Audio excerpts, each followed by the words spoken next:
of passion, and he authored the book The Anunnaki of Nibiru, Mankind's Forgotten Creators, Enslavers, Destroyers, Saviors, and Hidden Architects of the New World Order. And he's now one of the leading authorities on the Anunnaki story throughout history and right into the modern times. It's going to get weird, and I've never been more ready. Gerald, my man, welcome to THC. Hey, thanks, buddy. I'm glad to be here. I want to say welcome to all your listeners, and I'm really excited about doing the show with you. I know you're up to speed. Yeah, man, this is a real pleasure. I've heard you on Coast to Coast and a couple other shows out there in this wheelhouse, and I'm glad I could get you on. We've talked about the Anunnaki before with guys like Michael Tellinger and James Gilliland, but an understanding of the story and the names is so crucial to getting the context of our situation today. So I'm going to give you the floor a little bit. I know you've done this 1,000 times, but start us off with your version of the Anunnaki story so that we all know the aspects that are most important and relative to understanding how we ended up in this mess. Okay, buddy. I know you know I've done this before, and I'll try to do it in a sequence that makes sense to people. Yeah. There was a race of beings that are reported in the Sumerian documents. They call them the Anunnaki. Anunnaki. Turns out those two names, Anu and Ki, show up in the genealogy table that I did. One of them was from another planet called Nibiru, and he was the king of Nibiru at the time this went down. And the Ki turns out to be the name of Earth, and also the being that he had a child with that had a very, very large influence on our history. So how did it start? According to them, they had problems with their atmosphere during their perihelion with the sun. Radiation was destroying their atmosphere, creating holes, kind of like what we see on our Earth. They had an opportunity to fix that. They realized that putting a transition metal in an ionized form in the atmosphere would shield radiation when they came perihelion with our sun. They weren't originally in our solar orbit, but were trapped into our orbit according to the Enuma Elish account, which was their Babylonian epic of creation. We'll get into that in a little bit. So at that point, Anu's the king. He's got two kids. One's name is Enki. He's the chief scientist, explorer. Doesn't look like much of a bureaucrat in terms of running operations, but he was very skilled. And he also had another son named Enlil, who was the son of Anu and Ki, or Arash. That was her name. So it turns out that Ki was Anu's half-sister, and that's why Enlil plays such a role. So there's Enlil and Enki. Okay, keep those in mind. Mm-hmm. One's like a bureaucratic commander. That's Enlil. The other one's like a wild-eyed scientist that knows no limits, okay, including genetic limits. Okay, so he sent his son Enki to the Earth to verify that there was enough gold that they could ionize. Some people have asked me, well, why didn't they just make it if they were so advanced? It's a good question. And we can look to some of the alchemy that went on with one of their progenitors, and we can talk about that. Okay, so Enki was sent to the Earth to verify that there was gold here that they could use to ionize in their atmosphere to shield them from radiation. This is about 450,000 years ago. Quite a long time ago. Mm-hmm. Landed in the Persian Gulf area, built the city of Eridu, E-R-I-D-U, which you can go online and look at with Google Earth or what have you. Very first city on the planet if it's 450,000 years old. They started looking for gold in the Persian Gulf, couldn't get it fast enough, got vectored to Africa by Anu. So Enki left the Mesopotamian region, went to South Africa, where we now know there are thousands of gold mines that are owned by the Anglo-American Mining Corporation and several others, but the latest is the Viking Mining Corporation that just set up their operation in Ghana. Go check out the largest deposit in West Africa where the Ebola virus is breaking out is right there. Okay, so Enki's getting gold in South Africa. He brought about 50 workers with him. They call them the Igigi, I-G-I-G-I. That's what they show up in the Atrahasis account. They did a lot of the work. They were dredging rivers, building structures, mining underground, and they were worked pretty hard. And after a very long time, and they tracked time in accordance with the time it took for their planet to go around the sun, which they called a Shar, S-H-A-R, 3,600 years. You know, and in actuality, when you have a planet that goes around that far, it could be off by plus or minus 50 years, according to our modern analysis of how a planet travels around an elliptical orbit. So that being said, it was, about a Shar is about 3,600 years. They've been working in these mines for many of those. So we have a time marker now, 450,000 years ago.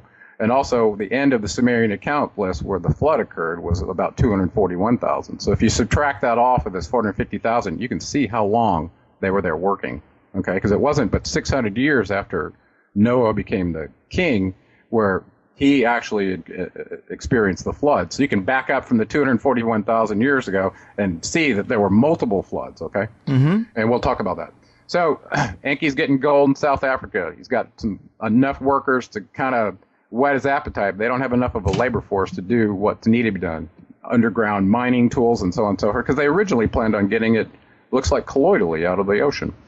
So that said, the GG miners finally had enough. They were led by one of their fellow gods, as he was called in the Atrahasis in the first tablet. His name was Allah. Surprise, surprise. Where do we hear that name these days under the sign of the crescent moon? So he riles them up, tells them to burn their tools. They go to his father's house to ask for relief. Turns out it's Enlil. And you ask yourself, what's Enlil doing in Africa if Enki was sent down there? Well, about 5,000 years later, after Enki got here, Enlil was dispatched to kind of take care of some of the bureaucratic functions that included bond heaven earth, communicating with the Nibiru, which was going on up in the Mesopotamian area near Sippar and Nippur, which was their landing port and their mission control center, respectively. Okay, so Enlil shows up down in Africa, probably bringing his bureaucratic know-how down there to beat the workers into submission and get them to produce faster. Okay, because they surround his house and say, "Hey, where's the relief?" Mm-hmm. He comes out and goes, after Nusku, the guard tells him what's going on. He's like the liaison. He goes, "Okay, well, let's just kill one and send them back to work. They'll get the message." And about this time, Anu has been summoned. They're his father, and Enki has been summoned, and Belit Ili, or Ninmah, who is Isis, was summoned. So, and several members of this supposed council all of a sudden get together and go, "Hey, we got to talk about this uprising. We've got to do something." So now all of a sudden you realize these ancient astronauts had an organized council of 12, 6 men, 6 women. They all had their ranks. I listed them in my book. And they had cast lots about this time when all the work with mining was going on. And it turns out that Enki got Africa. Enlil stayed in Mesopotamia, supposedly, but here he was in Africa in this account. Anu went back to Nibiru, and Ninhartsog got the Sinai Peninsula assigned to her. And Inanna got to assign the Indus Valley. So they kind of separated these advanced team that were here, because apparently they didn't get along very well. Okay, so they revolt. They ask for relief. Enlil says, "Kill one or go and get back to work." He was a slave taskmaster, quintessential slave taskmaster. At that point, Anu interrupts, says, "We've been hearing the noise. Sounds like they're overworked." Enki agrees, whether he's butt kissing his dad or he really agrees that they've been overworked. He agrees with him and says, "We need to find them relief." At this point, the council meets. They talk about tools or producing primitive workers out of some genetic material, and they opted to go the genetic route. And Enki and Ninhartsog were dispatched to Africa to go do their thing. They knew about the bipedal hominids on South Africa. They chose one, multiple ones probably, according to the account. They messed around with all kinds of animal DNA, chimeras, trying to produce a worker that could follow their instructions, but obviously not encroach on the consciousness, the lifestyle, the mental capabilities, the dimensionality that the Anunnaki had. These are supposed to be just slaves. So that said, imagine being a scientist and given the constraints to try to come up with some being that you can control. It's not going to get out of control, yet it can intelligently do enough of the complex things that you as an advanced race once done. Right? It reminds me of Zog the Caveman, with the alien encounter on YouTube. So those funny claymations that the alien trying to get through to Zog, and he's just mortifyingly stupid. He just can't get it. Well, they had that issue too. So they're like, okay, well, how much intelligence do we got to give them to make them understand what we want them to do? And so Enki and his sister, his half sister, who was the medical officer, got the task to do this, and they succeeded. And Ninhartsog reports to the council, "I have completed what you've asked, blah, blah." It reminded me of a TPS report from the office, Even she had to report to her boss that, "Hey, I got it done." Status report, here we go. So they got it done. And after messing around with the genetics, when you mix a horse with a donkey, you get a mule, right? And it's impotent. Well, the same was true with these beings. They weren't able to procreate. And they needed a genetic upgrade in order to do that. Well, so here we are. The Agigi miners got relief. Now, what are they doing all of a sudden, right? They're not mining anymore. Well, apparently they were also called the Watchers in the Lost Book of Enoch. And they were in charge of low Earth orbiting craft, satellites, watching the Earth to determine its environmental state, to inform the Anunnaki so they knew what was going on. They didn't want some earthquake happening, a tsunami bringing in a flood and wiping them out in the Mesopotamian plain, which it was prone to do. Huh. Interesting. Yeah. So at this point, they get their relief, they produce their primitive worker, and that's where you and I come in through this in vitro fertilization and putting it, having Nin Hartzog carry the baby to term, and it looked like a full 9th-month term. It wasn't accelerated. Maybe later they genetically augmented their workers to have an accelerated life, but it looks like their normal gestation period is the same one that we have.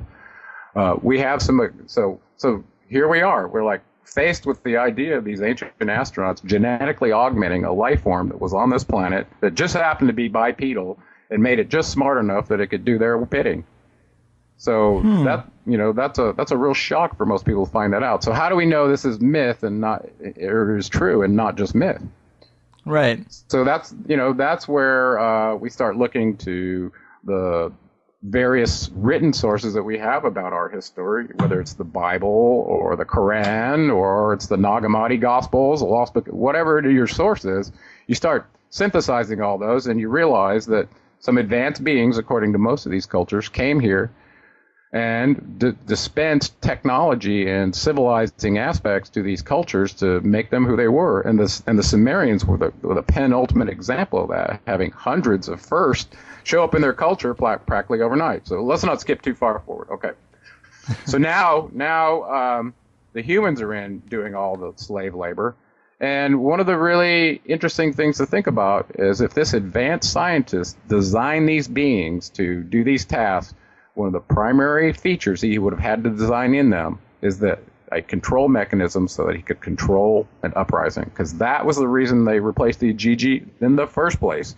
So that's where some important questions come in, and I think we're going to talk about those later relative to the electromagnetic spectrum in our consciousness, right? Right. So, right. Okay. So now we know that the Gigi slaves did the mining. They revolted. We replaced them. And next thing you know, these humans, after they get genetically upgraded by the next being that shows up, which to me is kind of my hero. This is the caduceus-bearing son of Enki, whose name is Ningshita. Now, it turns out he has multiple incarnations. I'm just going to focus on a couple because it ends up getting crazy when you realize what they were capable of.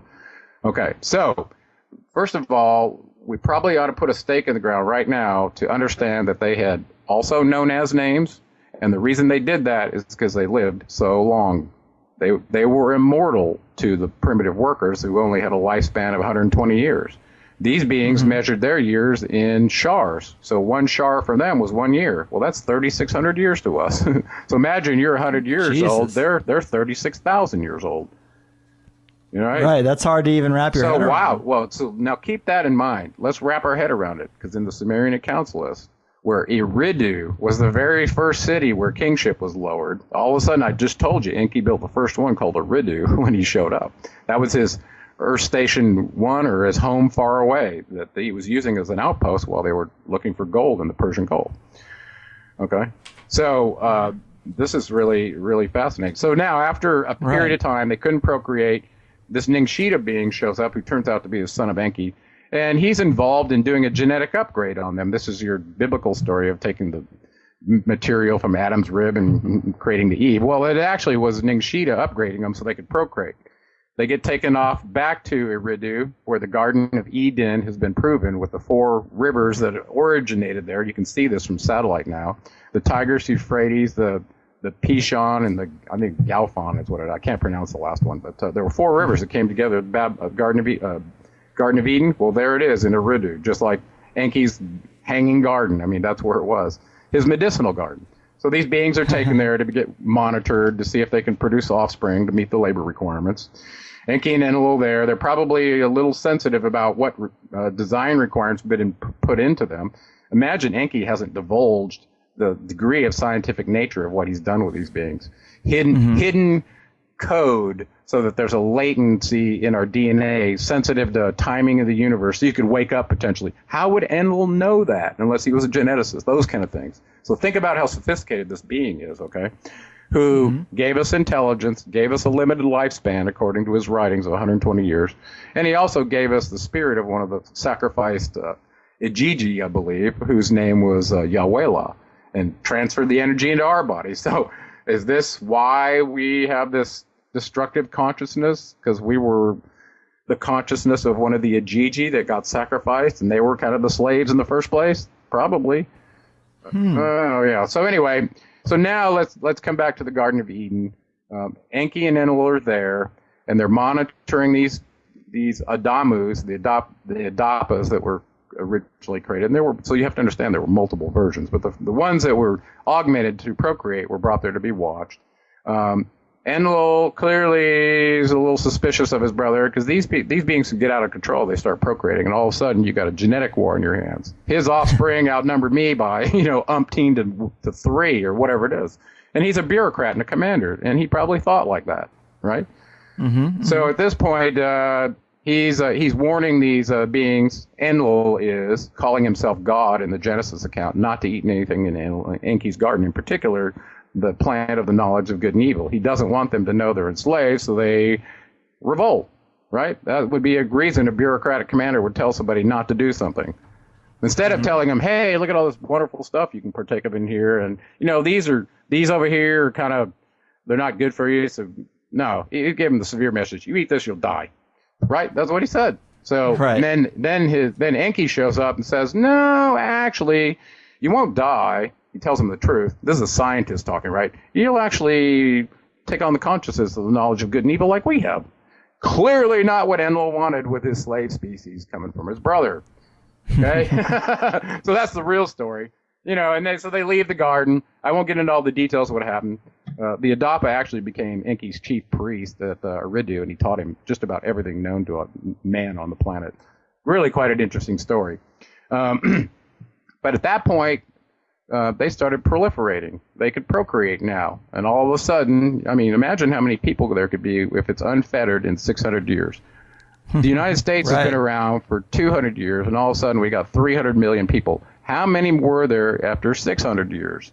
See what I'm saying? Who knows? Who knows? Their lifespan may be a little short or whatever, but there could have been a lot of them, millions and millions, okay? Well, at this point, Enlil is complaining in the Atrahasis account that the noise of mankind is too much, and he calls this Anunnaki Council, the same one that agreed to produce them, to come in and start culling them. He's complaining about the noise, and he wants them gone. And somehow he gets his way, and he's allowed, and this ought to be the most dastardly thing you ever find out, he was allowed to introduce a devastating disease twice into the population to kill them. Wow. How is that? Now look around at what's going on in the world. Yeah, we would do that to animals too, but also, of course, right now with us is the Ebola thing. Oh, it's not just Ebola. You look at the history of disease on this planet, everything from the Black Death, MERS, SARS, Ebola, chikungunya. That one's not terrible, but maybe it sets you up for another one to wipe you out. It's devastating. It's really devastating. HIV. It goes on and on and on. Do you think there's an Anunnaki connection to these more modern disease outbreaks? Well, let's start asking this. So after 600 years, he introduced disease, famine, plague, and cut off the food supply, water supply, and after 6 years, they were eating each other. That's pretty destructive. He wanted them all gone. Then he, there's a flood coming, whether it was caused by natural sources or they created it. Either way, they swore an oath not to tell the humans. They wanted them all wiped out. Every single one of them. They swore an oath. And the thing was, Enki swore this oath too, but he must have been just churning, in his gut. Same with Isis, knowing they had created these beings, and now they have to watch them all get wiped out. That's gut-wrenching to know that. You kind of get attached to your offspring in a way. I don't care if it was through in vitro fertilization. It's still an offspring, right? Mm-hmm. So at this point, Enki's ordered to bring a flood. He refuses, but somehow it comes anyway. And he has sworn an oath not to say anything to this. The great Anunu is what Enlil called themselves. We, the great Anu, swore an oath that no life was to survive this flood. Well, now you know that, and Enki had gotten somebody out, and it turned out to be, it was none other than his son, the king of Shuruppak, who after 600 years was there in the Bible. If you go read about the king of Shuruppak, it was Noah. Okay, when the flood came. Yeah, exactly. So it was exactly the same being, and he had lots of other names. He was called Atrahasis in the Atrahasis account, which he was telling the story, which is terrific. He was known as Ziusudra in some of the Sumerian documents, and he was known as Utnapishtim in the Gilgamesh account. All the same name. So all of a sudden, the idea of somebody having more than one name, let's just do that right now. God. How many names of God are there in the various cultures in the world? Right, too many. Matt, there are so many. So which one is the right one? And nobody asked themselves. It's just the three-letter God one that got put into the Hebrew account. Well, guess what? Enlil was the head of the council, and he was also the chief deity of the city of Ur. Hello, he was the patriarch. He was the one who set up Abram to be the patriarch of the three world's religions. Okay, and they call him Yahweh too. Yeah. Well, I got ahead of myself a little bit. Let's go. Let's do this flood thing. Everybody likes that. Okay, so here comes the flood. Enki tells Atrahasis, king of Shuruppak, guess what? Flood's coming.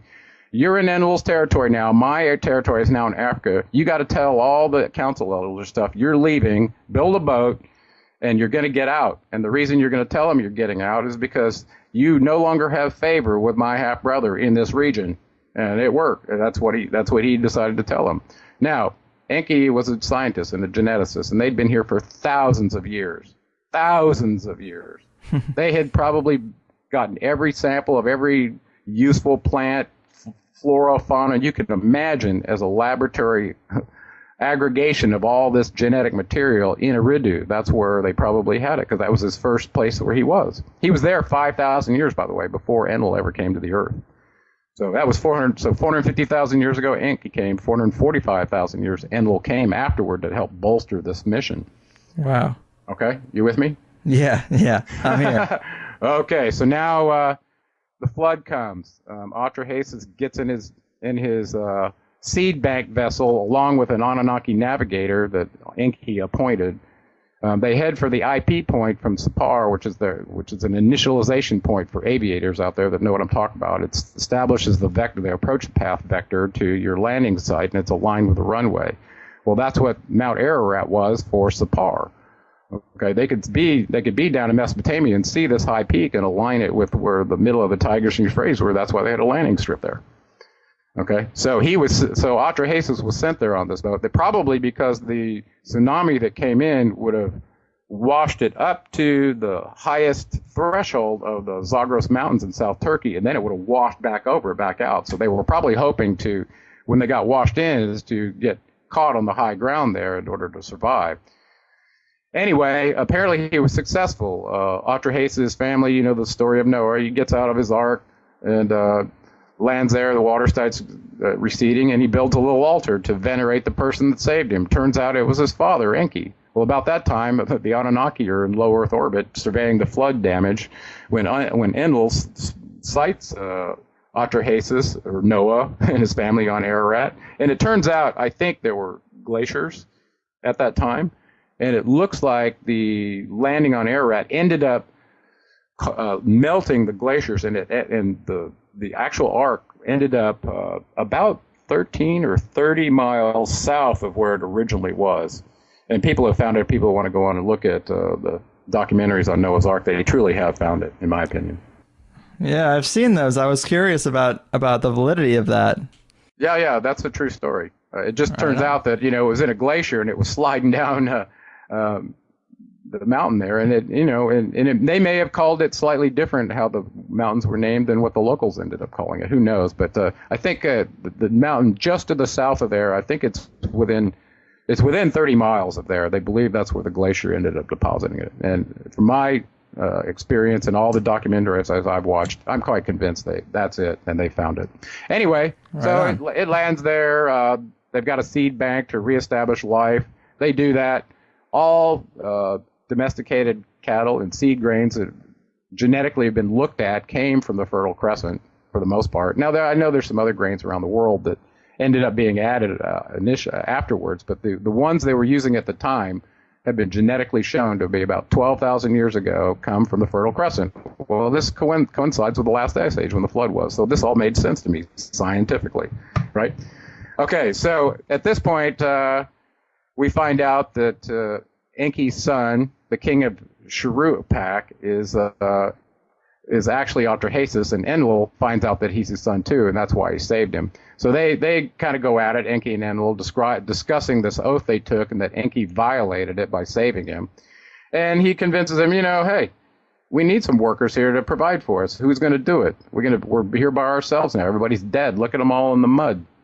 And Isis at this point, she's going through some ritual. They have a necklace made to commemorate all these dead humans, and it's really a devastating scene when you really find out the real story of Noah's flood. So at this point, short time afterwards, a couple of the Anunnaki,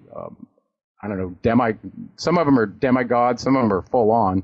They decide to take this Adapa to Nibiru to meet Anu because they've created a new being on this foreign planet that they're doing this mission on, and I'm sure he's quite interested in knowing what the design constraints are, what are we in for, what are the problems going to be, how do we know we can control them, all that. So Enki sends a tablet along with Ningshita and his other son, Dumuzi. I always get confused about who Dumuzi belongs to after reading the accounts. He ended up marrying a gal named Ereshignal, who was the guardian of the underworld, if you will. So, and she was an Enlilite, so I was like, okay, let me figure this out. But anyway, so Dumuzi and Ningshita accompany the Adam to meet Anu. They give him a tablet. Ningshita secretly gives it to him, says, here's the design constraints for my father. Here's what they're doing. 120-year lifespan. Gave him intelligence. That's it. Anu sends him back, keeps Dumuzi on Nibiru for some reason, and later promises to send seeds with Dumuzi back to the Fertile Crescent, where it looks like the ewes and domesticated cattle showed up. Okay. So those came from Nibiru. Isn't that trippy? Yeah. Yeah. So that account of the Adapa being taken to Nibiru was so important to me, and you can read a really good version of it in the Lost Book of Enki from Sitchin. There are other accounts as well. But the idea that we had a destiny that was determined by this being Anu and was going to be, managed by this other being named Ningshita, who turns out to be Thoth. I mean, this is absolutely the genesis of our holographic simulator, if you will, in determining what our constraints are in operating in this order of reality and how it is we're supposed to be used. So, I mean, that knowledge in and of itself is so important to the story, knowing that Ningshita played a key fundamental role in our management and unenslavement. He was to be our teacher. Mm-hmm. So I don't think he was to be able to teach us the way Enki taught the Adapa that got taken to Eridu, to the temple, but he was to be our teacher in this simulation to evolve our consciousness to the place where the Anunnaki found favor with us. Because apparently, imagine you create a genetic offspring, don't train it anything to do but hard physical labor. You don't tell it anything about its origins or anything else. Imagine the quagmire of screwed up thinking that can end up with, just like we have now, right? I mean, we're not that far off. Better than your God, and we have the truth, and therefore we're going to kill you, and it just goes on and on and on. Right. Everybody knows the truth about it. There's no mystery. So, anyway, hey, at this point, I want to bring in something that you mentioned in your script. Okay. I was listening to Anthony Sanchez recently, and he was a kind of a technologist in California, like I was, who ended up on this Anunnaki story. And he got his story. He was definitely a blogger and keeping track of ancient astronauts and the Anunnaki and such. So he knew the story. But then he met some military secret source who gave him the lowdown in a private meeting about what's going on here now. In that account, he indicated that he believed the Ajiji were the alien Greys. Right. And I kind of took exception with that, and here's why. When we look at the depictions of the Watchers and their offspring, which became the Nephilim, we know that they were humanoid looking, even though they got really tall after apparently about 600 years. There was something in their DNA relative to their existence on this planet that after a certain period of time, and Paul Hellyer verifies this, and so does Charles Hull, I'm sorry, Charles Hall does, and not Paul Hellyer. And after about 600 years, they start growing quite large, and this is their downfall somewhat, in that their internal organs can't keep up with their skeletal structure. And this is something in their genetic code that causes this. Well, look at King Gilgamesh. He was huge compared to the populace. They showed him wrestling with 2 lions like they were kittens. Right. That's how big he was.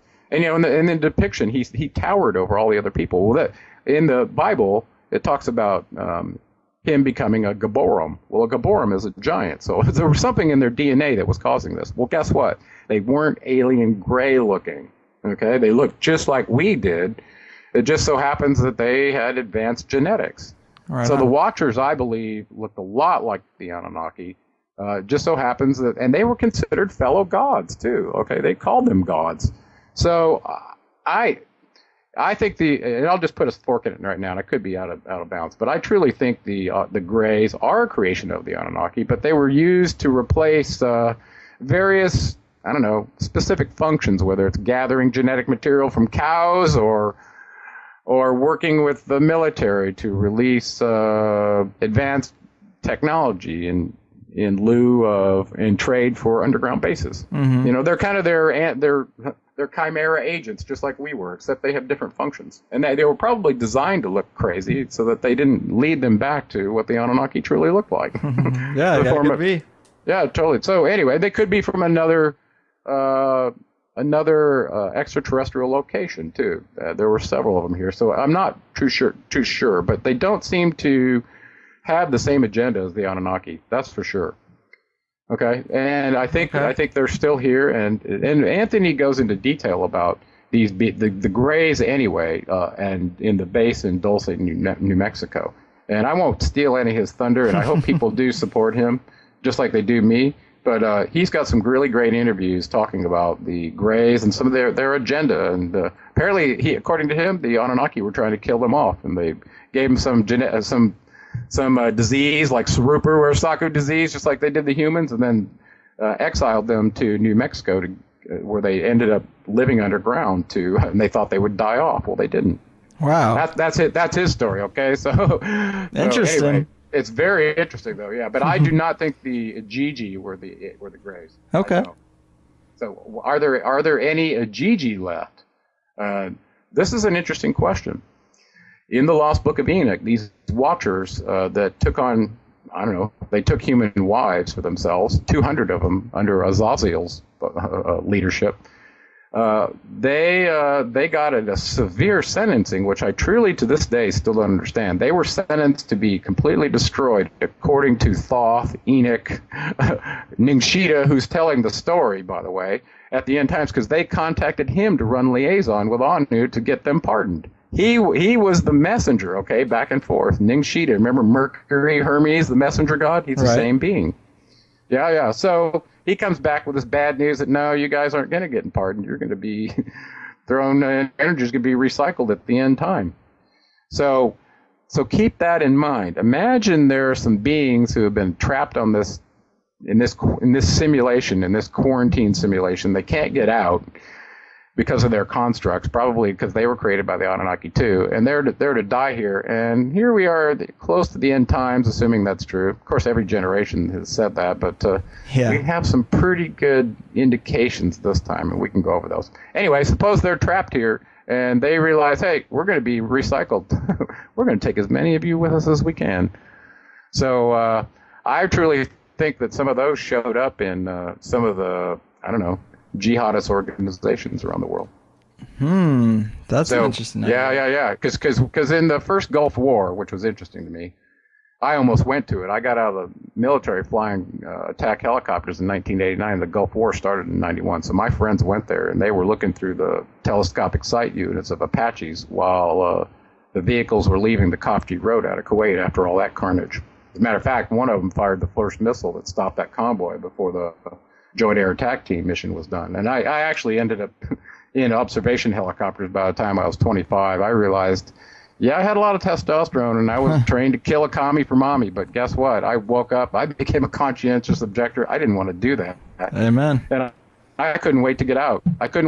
Actually, I'm very lucky. I did not have to slaughter massive numbers of humans because I sure was surrounded by the weapons to do it. Yeah, jeez. Yeah. So anyway, what year are we looking at now? The floods happened, and we're not quite obviously up to the writing of the tablets. But do you have any idea what type of year we're looking at? Well, so keep this in mind. It was 600 years after the breeding program, which started 200,000 years ago when they first wiped people out. Okay, there were 4 major floods according to the chief priest of Sais in Egypt. We think of only one of them. Okay, and there were many minor ones too in that area. So what we know is about the last ice age. It was about 12,500 years ago when the major last devastating flood came through. And so what we believe is that was the flood of Noah. But then you go, wait a second, how could that be? How could Noah be that old? That's not possible. Well, guess what? In the Atrahasis account on Mount Ararat, when Enlil finally conceded to Enki that he was going to let him live, he gave him the ritual, the right, the access, whatever it was, to eternal life on the spot. It's in the Atrahasis account. Guess what? Noah's still around. How do you like that? Unless he was killed, his DNA is such that his telomeres don't decay, and he got eternal life just like the Anunnaki had. I wonder what he thought of Russell Crowe's depiction. I bet he rolled over. I bet he just slapped his knee and said, "That's the most dastardly misrepresentation of my story I've ever seen." Yeah, that's what I think. So anyway, the whole idea of the nursery rhyme, all these animals going onto one boat. I mean, that's that's not even possible. I mean, come on. But bringing the genetic material from them, now that's intelligent. And that's what they would have That makes a lot more sense. But I mean, even as much as 80 years ago, people might not have even thought of that. Well, that's true because they were fed this Hebrew distorted account in the Torah that was completely wrong, that was designed to placate this monotheistic, calling himself God, almost head of the Anunnaki Council, genocidal murderer. Well said. So get us up to like Egypt, because that's, I think, as far back as most people are pretty familiar with, or Sumer, either one. But we got some ground to cover still. Well, let's keep in mind that there was multiple histories in Mesopotamia. They started out 450,000 years ago, set up a Eridu, eventually set up 7 pre-diluvial cities or so that were serving their various functions: metallurgy, mining. Shuruppak was the health center. Bad Tabira was ore processing. Sapar was the landing site. Nippur was their mission control headquarters. And Ur also was a religious center, too. So Enlil showed up at Nippur and Ur, both of them. Okay. So how do we get to Egypt? Well, we knew in the casting of the lots in the Atrahasis that Enki was given all of Africa, which includes the northern part where Egypt is. Okay.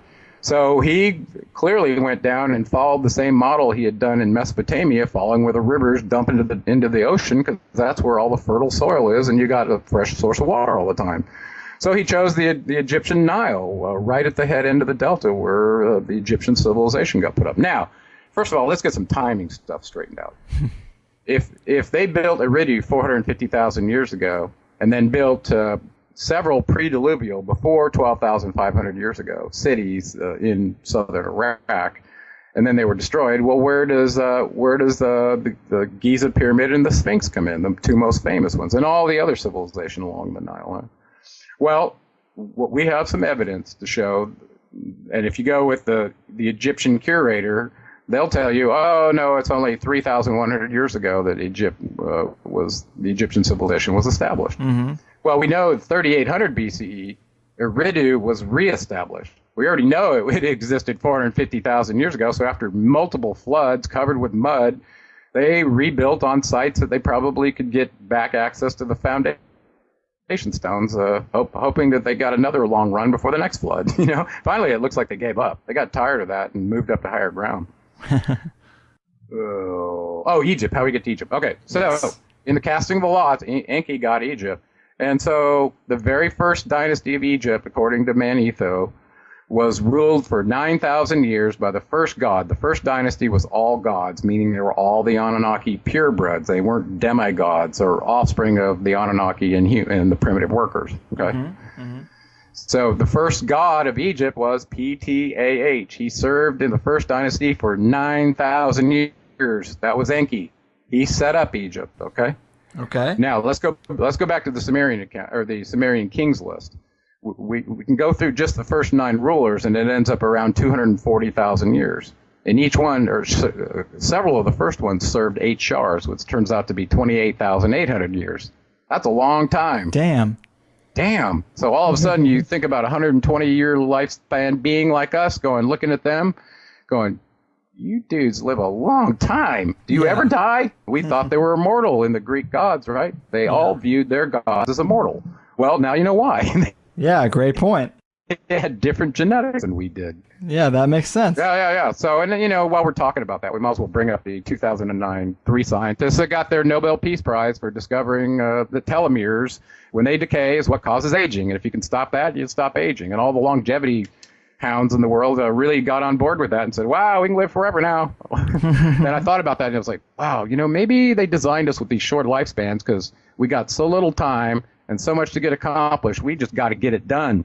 Matt, work expands to fill the time you have available. So if you're trying to evolve your consciousness and get out of the simulator, and you give them 600 years, you're 200 years into it. Well, I'll be through with my martinis and my hedonistic lifestyle another couple hundred years. Then I'll get working on that. Right? Right. But you give them 120 years and it's really short. Guess what? They gotta evolve fast, or they get recycled, and we'll talk about that now. Right. I was wondering what you thought about how reincarnation ties into this. Well, let's go back to the Atrahasis. If Enki could kill a being, take its energy, put it in another body, and create our consciousness, our archetypal consciousness for us, which he did, all of a sudden you realize this being has a relationship to energy and matter that we don't understand. But if you can do that, guess what? You can create a container anywhere and put energy in it and make it do whatever you want. And that's what we are. We are their slaves. We are here to do their mission. And the Sumerians had no issue with that. They knew this, okay? They knew they were genetically designed to do the Anunnaki functions, and they didn't have a problem with it. It's us who thought we were free and not living in a box, and, got a constitution with amendments that aren't followed by the president at effing all. We're free, land of the free, home of the brave. Well, how stupid is that? Right. Are you completely a moron? I mean, there's no freedom. Anytime they want, they can go, yeah, you didn't pay your taxes, you're going to jail. So you're anyway. So I digress, but well, I mean, wow, we had to really go through the story in that type of detail just for the context for the rest of this conversation, but it is a very detailed story. You definitely know your stuff, and it can get confusing for people because some of the names we're not familiar with, or they change when you get to Sumer, they change when you get to Greece, they change again when you get to Rome. But exactly. But once you know that and you see that and you characterize just one of them, and by the way, we didn't even have to guess. Guess who told us their names across culture, so we wouldn't have to guess. It was Isis herself. Mm-hmm. And then she had a stela in Rome that I personally saw, and you can find this on the internet, where she gives you her different names in different cultures. You're like, oh, that was the mother of humanity that stuck her neck out to do that. How about that? Man. Anyway, the in vitro fertilized mother, but she had many children with Enki, by the way, too. Not in vitro fertilized ones. Yeah. So I wanted to double back just a little bit. This control mechanism that you've mentioned and have alluded to a couple times, you mentioned its connection to the electromagnetic spectrum. Can you elaborate on that a little bit? Okay. Well, first of all, I want you to understand the construct of the brain. We have 3 different layers of our brain through our probably genetic augmentations, the latest of which is a neocortex. Okay. You've got this mammalian and a reptilian layer as well. Well, all of a sudden you realize that, look at a reptile. It can take light into its pineal gland and derive enough sensation of this threshold to color its skin to absorb the right amount of radiation for energy. That's amazing. Right. So the pineal gland is its closed-loop feedback system for regulating its temperature and its energy. Okay, so what I'm leading up to is all of a sudden there's an interaction between energy and matter, electrical beings, biological beings like us. We're electrical beings. I mean, look at modern science and all the instrumentation that's looked at us. We can be characterized in terms of frequency. Mm-hmm. Our visual range, our auditory range, our vocal range, and our EEG range relative to our heart rate. I mean, these are frequencies, okay? So we're electrical beings. I just demonstrated to you in the Atrahasis that Enki, this chief scientist from Nibiru, clearly understood enough about energy matter to take energy out of one being and put it into another one. Wow! Think about that. Think about that. So Power. You're a container that he can put energy into. Okay, so now let's think about that model, energy and matter. You're a container. There's energy that can go into you. How is it stored? How is it interfaced to you such that you could potentially be controlled or interfaced to by the Anunnaki? Well, let's start with our brainwaves.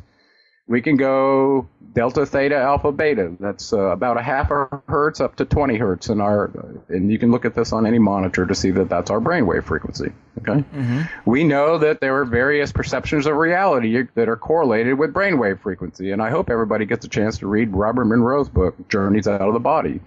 He found out that if you're between this awake and sleeping state and you keep your mind awake, focused on something, let the body go to sleep, that there's, all of a sudden you start changing brainwave frequency and it's some pretty bizarre stuff, including separating your energy from your body. And this isn't new. I mean, this has been going on since, when I was 17, I read that book.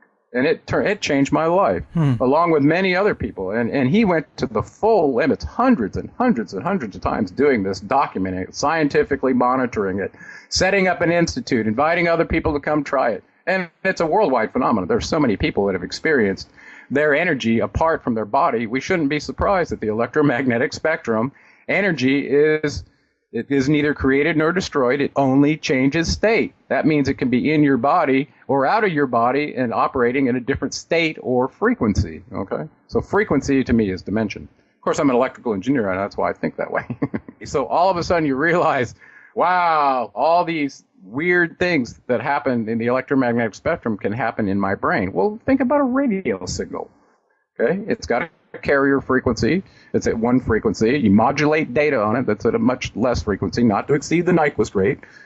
And then this gets sent through an antenna and travels all through space. Well, guess what? It hits all your radio antennas, hits your brain, everywhere else. Okay. Now think about them modulating a signal onto another extreme low frequency that falls into delta, theta, alpha, beta in your brain waves. And they decide to broadcast a whole message to all the humans. Go, you're all worthless pieces of garbage, and I want you all to kill each other. Yeah.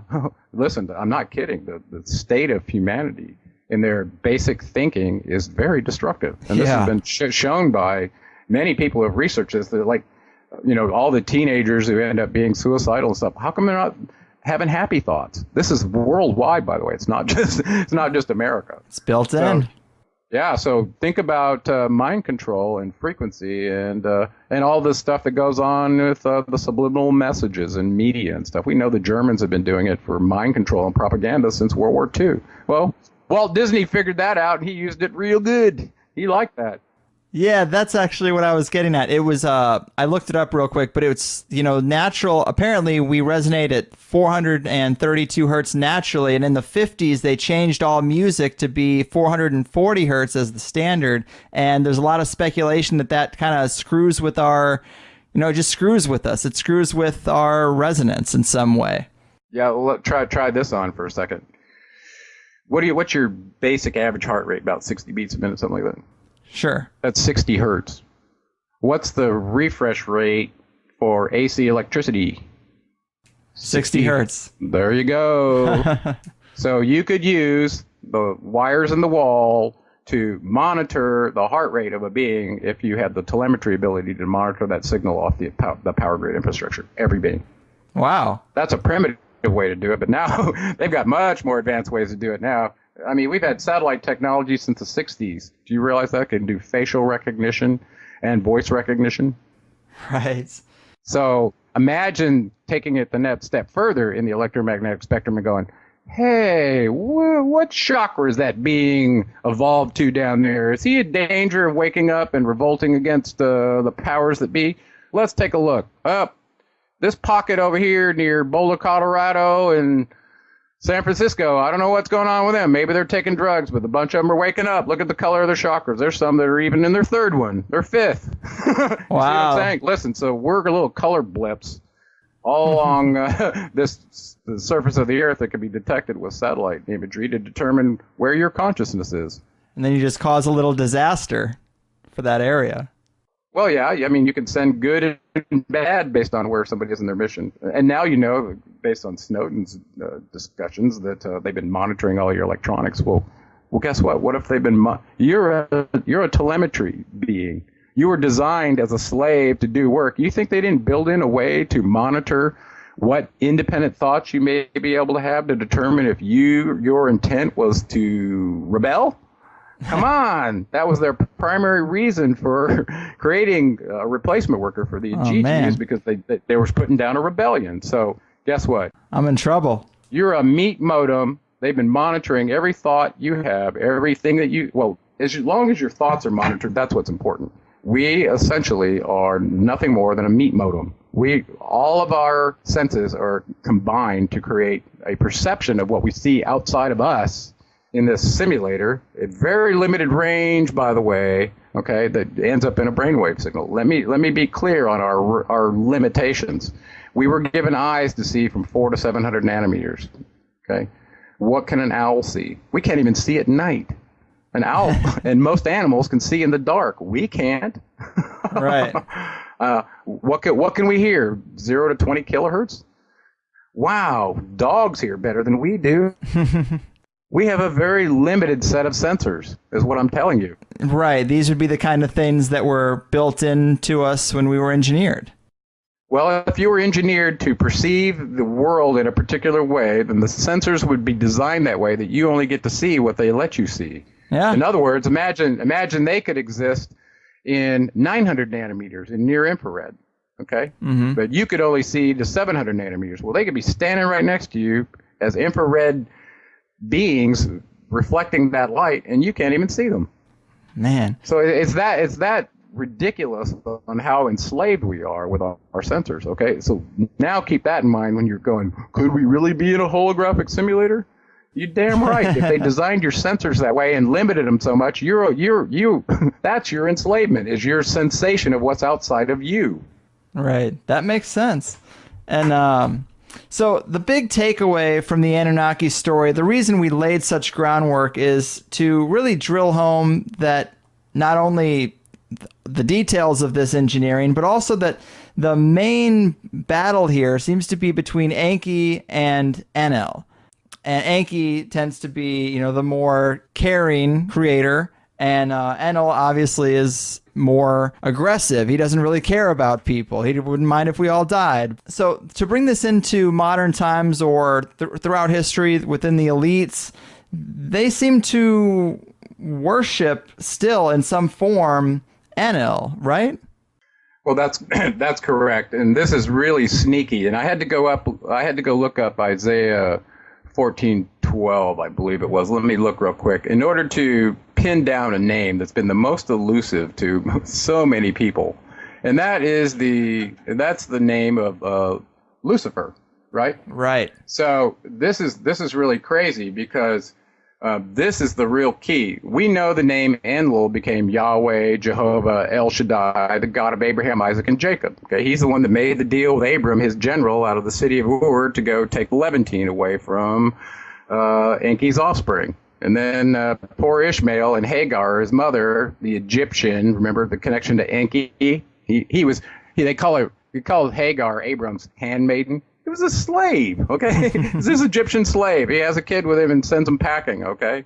Well, Enlil made a promise to them that they would end up having a prolific nation of people as numerous as the stars, just like he did with Abraham. Well, now look what they're doing to each other. Oh, he didn't tell them he was going to bid them against each other and destroy them just for fun. So I got lost where you wanted me to go on this.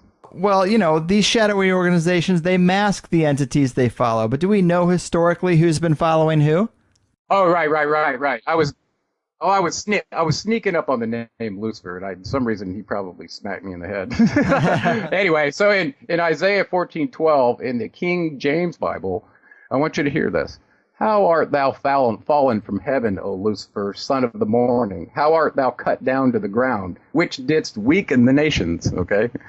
I mean, if you infest them with a Saku disease and Cerebral disease, cut off the food and water, yeah, you'd probably weaken the nations, yeah. Okay, so keep that in mind. But then you go to the New International Version. This is, the editorial oversight of Enlil's group to hide who he is. That's the only reference, by the way, in the King James Bible to Lucifer.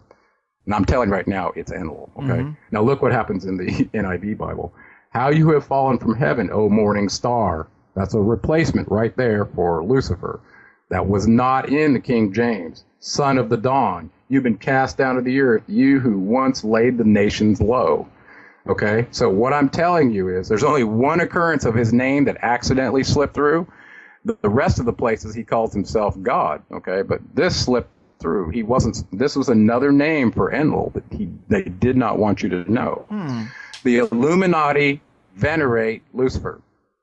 That's a fact. There's no question about that. The Catholic Church venerates Lucifer and calls his son Jesus. Okay? This is a fact. They do this in their homily during Easter the last 2 years. For those of you who want to go look on the internet, they did it in Latin, and they specifically said Lucifer and his son Jesus. Okay, Jesus, by the way, was not the real person who actually gave the humans the way out of the simulator. His other name was Ningshita. I just told you that earlier because he was appointed by Anu to be our teacher. And he had many incarnations, and Edward Casey did a great job in a table talking about the many incarnations of Ningshita. One of them was Yeshua as Enki's son that went into the Levantine to wake up the humans under Enlil's priests that were there, the Jewish priests, and the Roman authorities that were there, beating down the humans in this area that used to belong to Enki. Now it belonged to Enlil because he now has the Levant, right? Mm-hmm. So the whole idea of routing the Levant and getting Enki's offspring out of there using Abram to conduct genocide, then give the land to one of his sons, well, what an abomination. Anyway. So who are these? Who are they? Okay. So now I just told you that this other name that's showing up in the music industry and everywhere, this Luciferian Illuminati.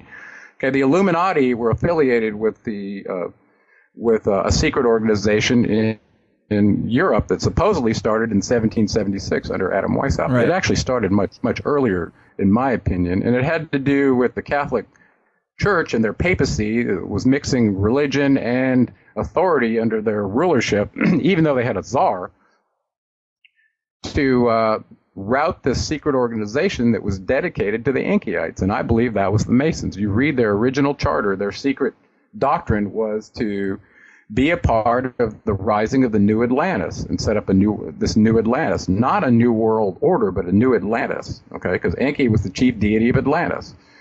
So this was so important to me to follow them from Greece back to the United States to pin them down. So what did we know about Atlantis that was so crucial?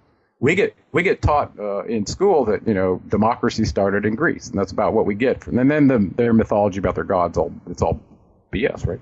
That's what we get told. But the reality is Enki was the chief deity of Atlantis, according to the Critias from Plato. And he was very, very honorable, very righteous, and he wasn't a destroyer. The character qualities that he had the people trying to ascribe to were fantastic. They were so amazing, and his society was so advanced and civilized that Solon, the wisest man of Greece, heard about them, and he wanted to model his government after them. Okay, that's why he looked into it. Okay, so from Greece... and the sinking of Atlantis, which this is a really interesting story that most people don't know. Right at the end of the Critias transcript, where Plato stopped his story, he didn't finish it, he talked about what went wrong on Atlantis. And this is a message for everybody, especially America, since the new Atlantis was designated to rise in Washington, D.C., and you can go look at all the symbology there, it's all there.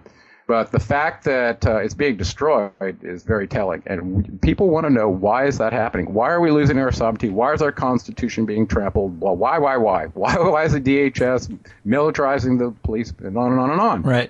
Well, it looks like a new world, or actually it's an old world order that we've seen before, a tyrannical beatdown is what's arising. Well, right. Well, ask yourself why.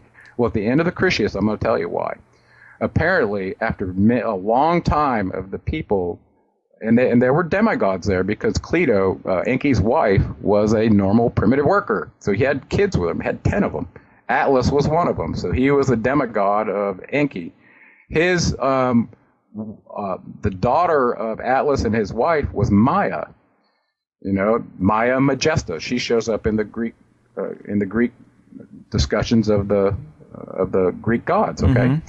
And it turns out that Hermes was the offspring of Zeus and Maya. So all of a sudden, you realize now his incarnation is he's bridging the gap between the Enlilites and the Enkyites in his role as Hermes in Greece. That is amazing. He ended up on the Olympian Council, too. This is the being Ningshita, okay? So all of a sudden now we're starting to talk about some names that show up in Sumeria that also show up in the Greek pantheon, okay? And not all of them, because there were the Titans and the Olympians. The Olympian Council was headed by Zeus, who we now know as Enlil. Okay, mm-hmm. And some of the beings on that council, many of them were affiliated with him. There were some Enkyites on there, but not many. The Enkyites were affiliated with the Titans or the Atlanteans, who was part of this Oceanic League. And the Olympians won the war against the Titans, enslaved the remnants in the city of Tartarus, and most of them died there. Okay, mm-hmm. So now all of a sudden you realize Enlil, this bureaucratic commander, willingly did the destructive thing again, reasserted control because he had lost control on the council in 2000 BCE. One of Enki's sons took it. So this back and forth on the Anunnaki Council rank of 50, Lord of the Earth, is what predicates what us humans in this simulator get to experience. And the last 2,000 years has been run by an Enlilite, and we've seen nothing but war and destruction. Tell me I'm wrong. Right. Man, fascinating stuff, Gerald. Well, listen, something really important happened this weekend. I know we're about to finish up, but I wanted to say something about what's happening in world events, because I know it's very disturbing with Ebola and all the different wars and things that are going on, and the idea of these jihadists having 22 different training posts in the United States, mm-hmm. preparing for, and they're all over. Go look up some of the places that they've occupied. I mean, it's just crazy. They call them, I don't know, these little cities that they've set up. And oh no, we don't have any weapons. Oh no, we're not doing any jihadist training here. So what's going on? You know, according to the Illuminati, the Luciferian tradition, they're setting up a very, very negative culling to push all of the world's constructs to the most negative place they can. This is the 95% culling that they want. Okay? Mm-hmm. So you see it in the media, you see it in the government, you see it in the military, you see it in the universities. It's happening everywhere. Everybody's having their money stolen, getting enslaved, take their property away, no more sovereignty, all your rights are gone, right? Well, this is part of what's happening right before this culling. And by the way, this year, on the Georgia Guidestones, some people will know about that. This year, a new little cube was put up there. Right, what's that about? It said 2014, meaning it's happening now. It's happening now. So listen, if we have and we just entered World War III officially this week when the United States illegally went into Syria, no congressional approval, no UN approval, and are dropping bombs on people in Syria. This is the government that's out of control of the United States, okay? Well, who's doing this? This is from those two beings occupying the underground base. Listen, they had a contract. They traded these advanced military weapons for them with certain requirements attached to them, and they had expectations. And they're fulfilling those right now, okay?